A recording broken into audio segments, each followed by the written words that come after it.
আরে আরে দাঁড়াও, দেখে যাও তো আমি কি বানাইতেছি, তারপর স্ক্রল করো।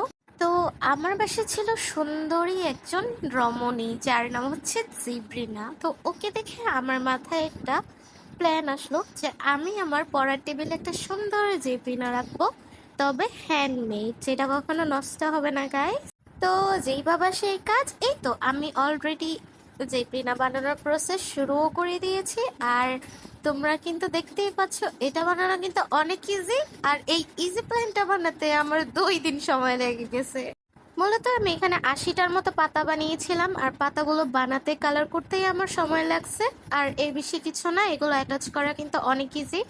আর আমি যখন এই পাতাগুলো বানাচ্ছিলাম তখন আমার মাথায় শুধু একটা চিন্তা আসছিল যে আমি এই পাতাগুলো বানাতে 2 দিন সময় লাগিয়ে দিয়েছি, আর আমার আল্লাহ তাআলা কত অল্প সময় এই পৃথিবীটা সৃষ্টি করেছিলেন।